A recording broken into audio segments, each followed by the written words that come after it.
Well, the Champions League draw has been completed, and now we know exactly where every team is falling. And today on the Arsenal News Show, we are trying to focus onto the group of Arsenal and how they're gonna hate to get drawn and what the expectations are. Welcome to the Rokani Media Football. This is the Arsenal News Show. Smash the like button, comment and share. If you're really watching us for the very first time, endeavor to subscribe to this channel so as not to miss out on stories that we do upload in here on a daily. Rokani David remains my name. And let's see close to 400 likes smash in this video. So about that, as we bring you Arsenal's Champions League fate finally here. We all came into this knowing that Arsenal could not face Manchester United, Newcastle, and Man City because they are into the same country. Even on the round of 16, Arsenal cannot face them even if they qualify for the round of 16. Arsenal can only face these teams after they qualify for the quarterfinals. And will they qualify for the quarterfinals? That's the big question. So I cover you all in the precious blood of Jesus Christ. May the living to God bless you abundantly. Rokani David remains my name, and here I come to talk Champions League football. Arsenal last played in Champions League in 2016, and they're really having a very huge effect as far as it's concerned from not playing the Champions League. And it shows you the beauty of coming in the Champions League that Arsenal has been able to sign a player of £105 million, and in total they've gone ahead to spend £210 million. You never know, today or tomorrow they might obviously pull out one signing that might shock us in the deadline transfer window. But all in all, that's the power of the Champions League, because if at all you perform better, you can at least increase your revenues. How do you increase your revenues? Because of the Champions League, first and foremost, the moment you are drawn into those group stages, you are guaranteed of £50 million.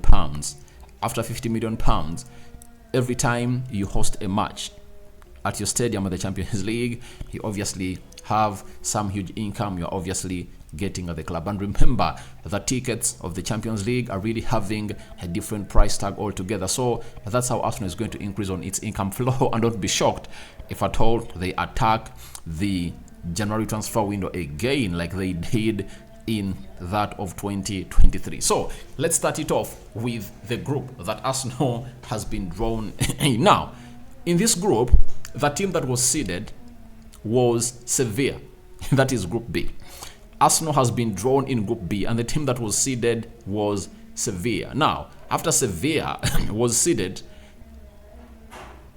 to top the group, we went to the second pot. The second pot had the likes of Arsenal, Manchester United, Real Madrid, and very many others. And guess who got the chance to play into that position or to come into the second position?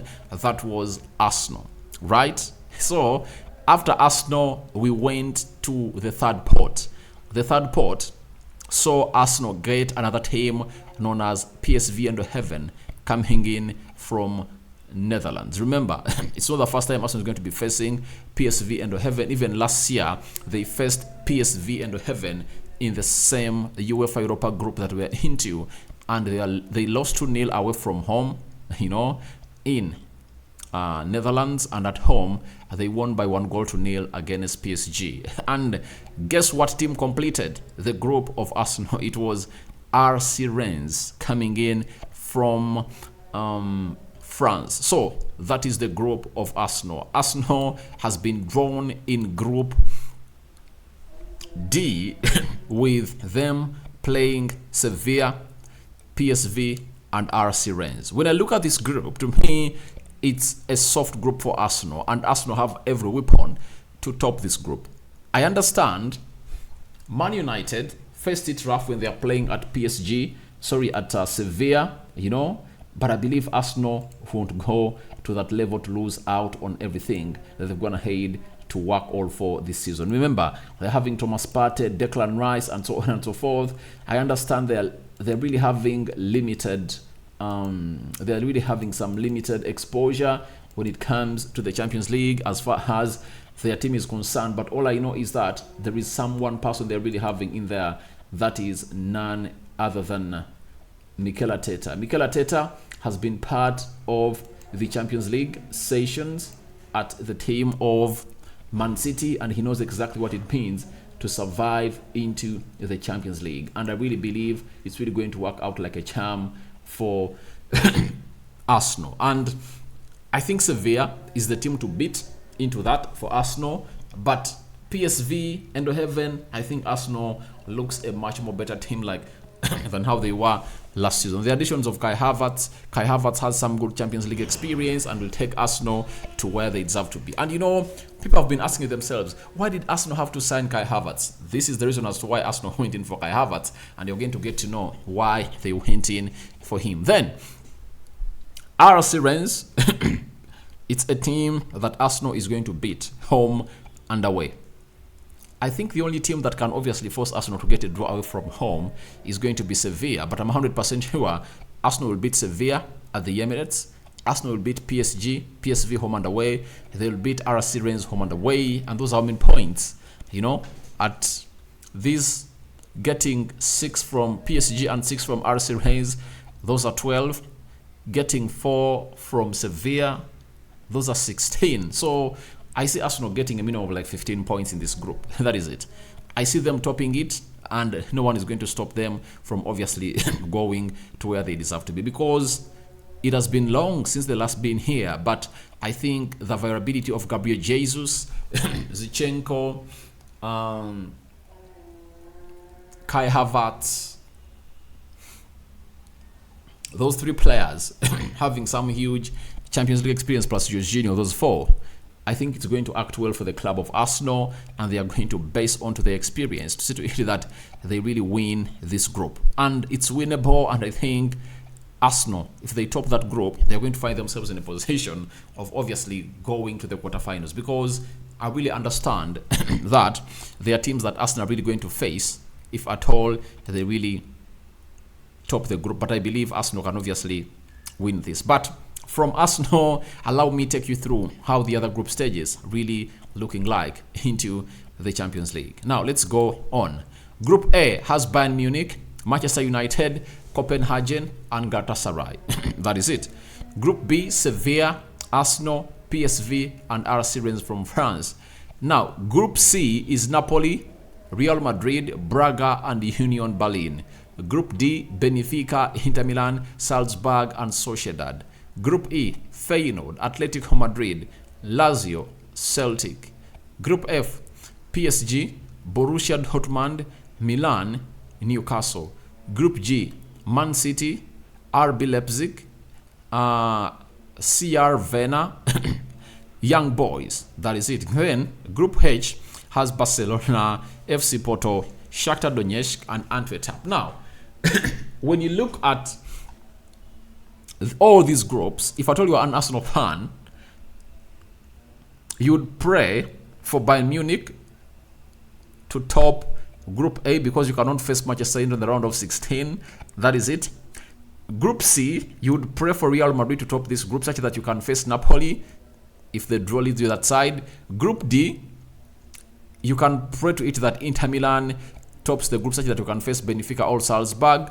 Group E, you can pray to it that Atletico Madrid tops the group such that you get Feyenoord or Lazio. Then Group F, you obviously pray to it that Paris Saint-Germain or PSG tops the group, so you either face Borussia Dortmund or Milan. Then Group G, Man City, you pray to it that they top the group such that you can either face RB Leipzig, Young Boys. That is it.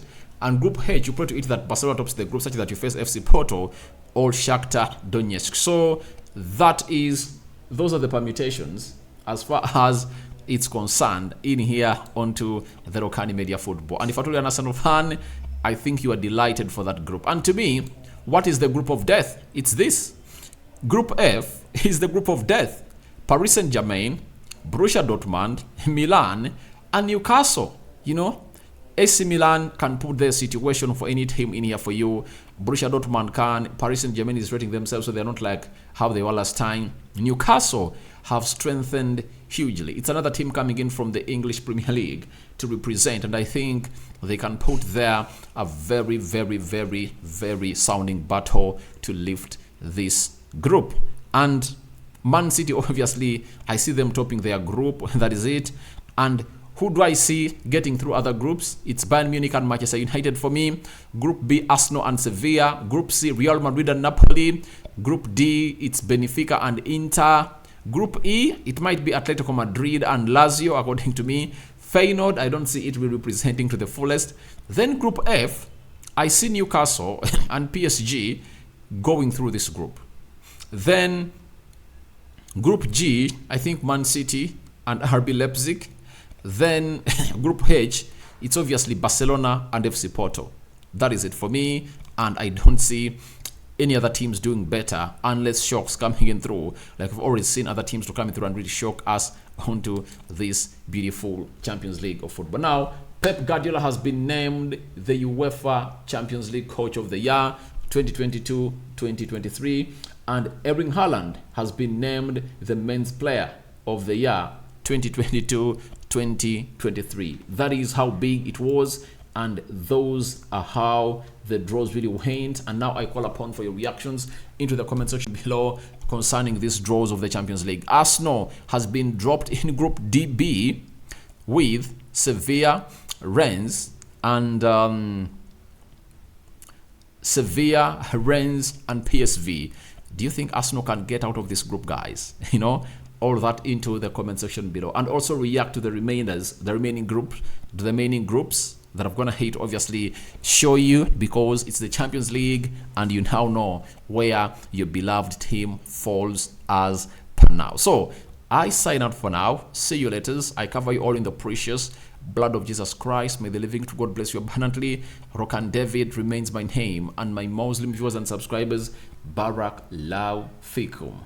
I sign out for now. See you later, and I'm coming back with some hot news concerning Modric to Arsenal and Emily Smith-Rowe to Chelsea. Ciao, ciao.